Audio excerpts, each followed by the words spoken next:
Hello everyone, welcome to my channel. तो आज का टॉपिक है ट्रैकिया।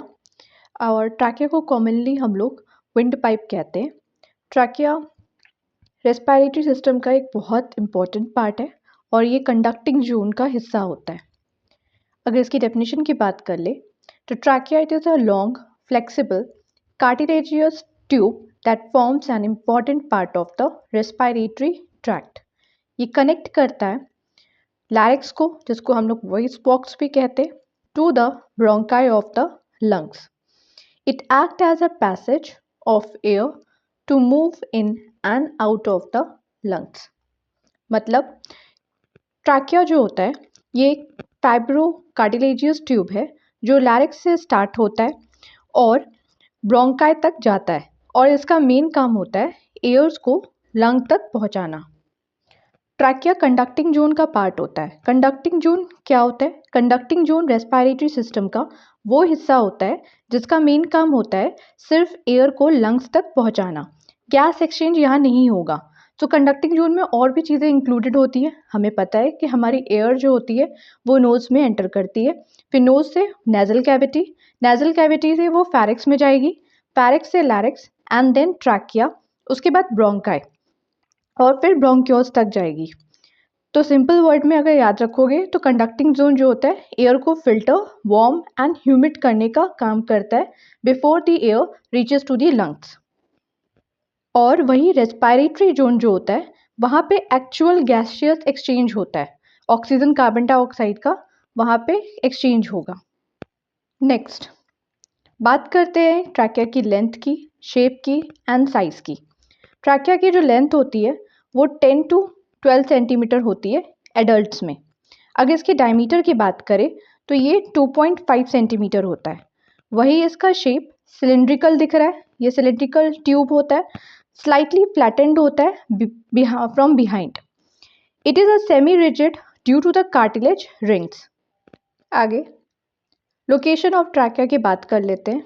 तो ये बिगिन होता है at the lower end of the larynx at the level of C6 vertebra.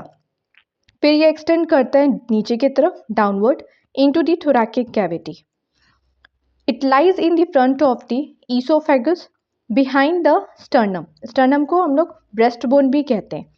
मतलब कि ये ऊपर से क्राइकॉइड कार्टिलेज के नीचे यानी कि C6 वर्टिब्रा से स्टार्ट होता है और नीचे जाकर T4 या T5 वर्टिब्रा के लेवल पर डिवाइड हो जाता है।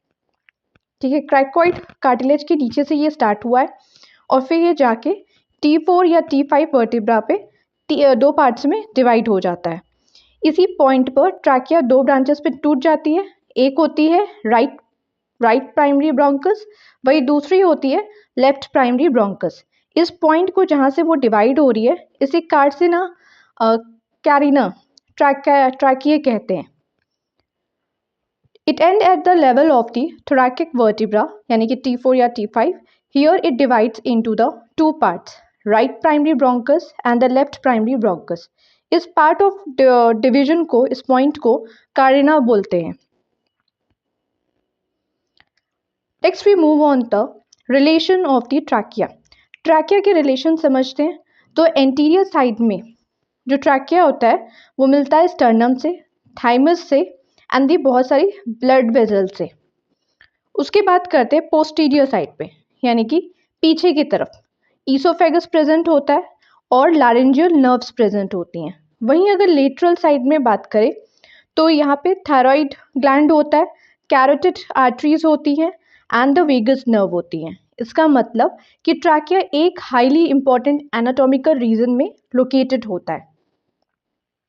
Next cartilage of trachea. ये कंपोज्ड होता है 16 टू 20 इनकम्प्लीट शी शेप की हाइलीन कार्टिलेज रिंग से। ठीक है, ये पूरी तरफ से नहीं है, पीछे की तरफ ये ओपन होता है। ठीक है, 16 से 20 इनकम्प्लीट शी शेप के हाइलीन कार्टिलेज से ये कंपोज होता है। Open part of faces the posteriorly bridge by the trachealis muscle. Functional इसका सिग्निफिकेंस क्या होता है? ये मेंटेन करता है structural integrity of the airway. तो बेसिकली ट्रैकिया के स्ट्रक्चर का सबसे इंपॉर्टेंट फीचर होता है उसके कार्टिलेज रिंग्स। टोटल 16 से 20 सी शेप की हाइलिन कार्टिलेज रिंग्स होती हैं। ये रिंग्स पूरी गोल नहीं होती बल्कि पोस्टीरियरली यानी कि पीछे से ओपन होती हैं। पीछे जो ओपन पार्ट होता है उसको ज्वाइन करता है ट्रैक्लियरिस मसल, जो एक स्मूथ मसल है। इस डिज़ाइन का क्या फ़ायदा है कि यहाँ से ओपन है, बेसिकली ये पूरा ज्वाइन नहीं है। इससे क्या होता है कि ट्रैकिया कोलैप्स नहीं होगा, एयरवे हमेशा ओपन रहता है और ईसोफेगस को फूड सॉलो करते टाइम एक्सपैंड होने की जगह मिल जाती है। ये मेंटेन करता है structural integrity of the airway, वही ट्रैकिया जो है कोलैप्स नहीं होगा और जो एयरवे होगा वो हमेशा ओपन रहेगा। प्रिवेंट करता है collapse during the negative intrathoracic pressure. अब what do you mean by the negative intrathoracic pressure? इसका मतलब है कि जब हम सांस अंदर लेते हैं, इनहेल करते हैं, तो चेस्ट की कैविटी जो होती है वो एक्सपैंड हो जाती है, जिसकी वजह से अंदर का जो प्रेशर होता है वो कम हो जाता है। इसी को हम लोग कहते हैं negative intrathoracic pressure.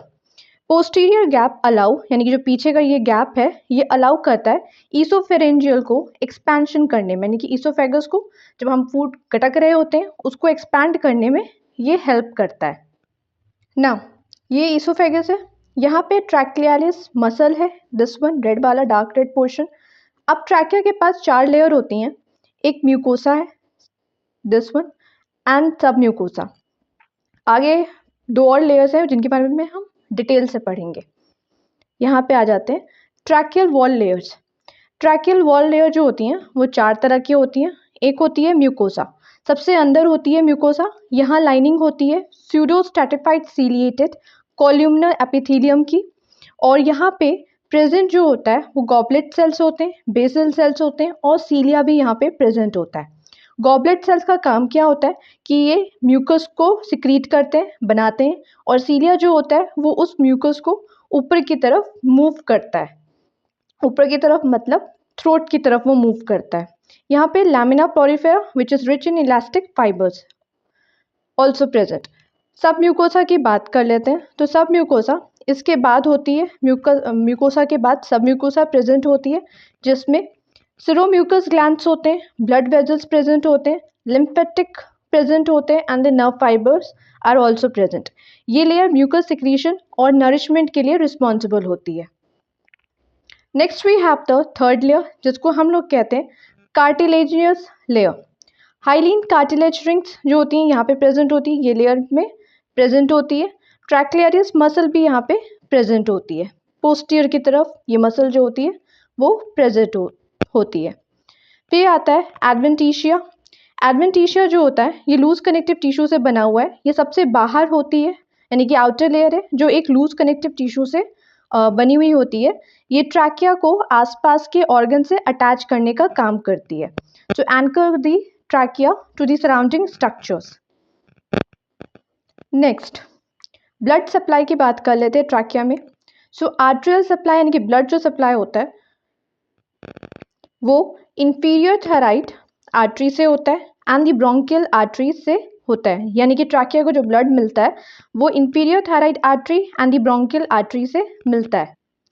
Venus drainage, इसका मतलब है कि जो ट्रैकिया में डीऑक्सीजनेटेड ब्लड है वो कैसे वापस हार्ट की तरफ जाता है। सो Venus drainage means deoxygenated blood. ये इंफीरियर थायराइड वेन्स जो होती हैं वो ट्रैकिया से ब्लड ले जाकर हार्ट की तरफ भेजती हैं, ये इनका काम होता है। फिर जो ब्रोंकियल वेन्स होती हैं वो लंग और आर्टरी का ब्लड जो होता है वो ड्रेन करती हैं, मतलब जो भी डीऑक्सीजनेटेड ब्लड होता है वो ड्रेन करके हार्ट की तरफ लेके जाती हैं। तो एक सिंपल लाइन में समझें, सो ट्रैकिया का जो भी डीऑक्सीजनेटेड ब्लड होता है वो इन वेन्स के थ्रू हार्ट तक पहुंचता है। वही बात करते हैं नर्व सप्लाई की। सो ट्रैकिया को नर्व से कंट्रोल और सिग्नल कैसे मिलता है? पैरासिम्पैथेटिक के थ्रू, यानी कि जो वेगस नर्व होती हैं वो पैरासिम्पैथेटिक वेगस नर्व ट्रैकिया को बताती हैं कि कब कफ करना है, कब मसल्स को कॉन्ट्रैक्ट करना है। वही बात करते हैं सिम्पैथेटिक यानी कि सर्वाइकल सिम्पैथेटिक चेन की। तो ये नर्व्स जो होती हैं वो ट्रैकिया की मसल्स को रिलैक्स करती हैं, एयरवे को थोड़ा सा वाइड यानी कि ओपन बनाती हैं। अब माइक्रोस्कोपिक स्ट्रक्चर की बात कर लेते हैं।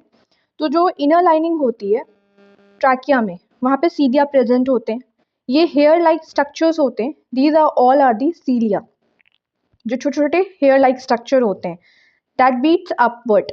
फिर यहाँ पे गॉबलेट सेल्स भी प्रेजेंट होते हैं। ये जो पर्पल वाला पोर्शन है, ये है गॉबलेट सेल्स, जिनका काम होता है स्टिकी म्यूकस को सिक्रीट करना, जिसमें क्या होता है, जो भी जर्म्स वगैरह होते हैं, पॉलन ग्रेन्स या जो भी बैक्टीरिया वगैरह होते हैं, वो सब इसमें चिपक जाते हैं। डस्ट पार्टिकल्स वगैरह इस म्यूकस में चिपक जाते हैं।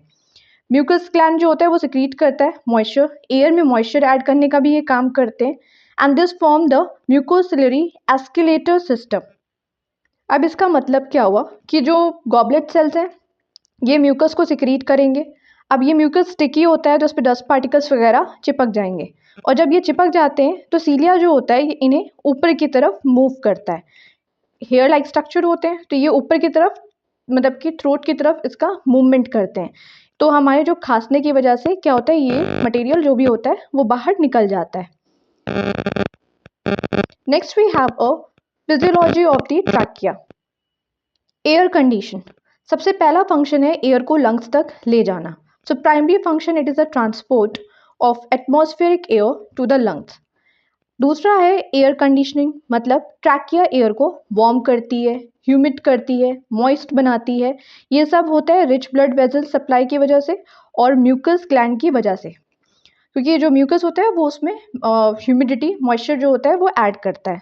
सो ये वार्म करता है एयर को with the help of the rich blood vessels and they humidify it through a seromucus secretion. Next we have a mucociliary escalator.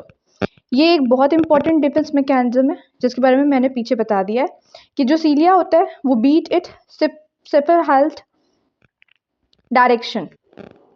तो इसका मतलब क्या होगा कि जो सीलिया जो होता है over here, cilia beat in cephalad direction. इसका मतलब क्या है, सेफेराल्ड मतलब हेड की तरफ, यानी कि ऊपर डायरेक्शन में। बीट का मतलब होता है उसको मूव करना। सो अगेन वही कि वो म्यूकस को ऊपर की डायरेक्शन में मूव करता है एंड रिमूव करता है dust particles, pathogen, toxic gases etcetera. Next we have the protective reflex. Trachea irritation activate the cough reflex and act as a defence mechanism. वही खांसी आ जाती है हमें तो ये एक तरह से डिफेंस मैकेनिज्म का भी काम करता है। Next we have the some clinical significance. Tracheostomy, जब पेशेंट सांस नहीं ले पा रहा होता तो डॉक्टर्स जो होते हैं वो ट्रैकिया में एक आर्टिफिशियल ओपनिंग बना देते हैं जिसे ट्रैकियोस्टोमी कहते हैं। तो surgical opening of the trachea to maintain the airway. Next we have the tracheostenosis, मतलब ट्रैकिया का नैरो हो जाना जिससे ब्रीदिंग में डिफिकल्टी हो जाती है। So narrowing of the lumen due to the scarring या फिर ट्यूमर्स की वजह से। Next we have the tracheitis, इसका मतलब है कि ट्रैकिया का इन्फेक्शन या inflammation. So inflammation due to the infection, infection की वजह से इन्फ्लेमेशन हो जाना। एस्पिरेशन आता है नेक्स्ट। सो फॉरेन बॉडी का ट्रैकिया में चला जाना जो ज़्यादातर राइट ब्रोंकस में होता है। Entry of the foreign body into the trachea which take place more commonly in the right bronchus due to the vertical orientation. Now so this was it. If you found this lecture useful, अगर समझ में आया, अच्छा लगा, then please like share and subscribe to the channel. Your support really motivates me a lot. मिलते हैं next video में। Thanks for watching.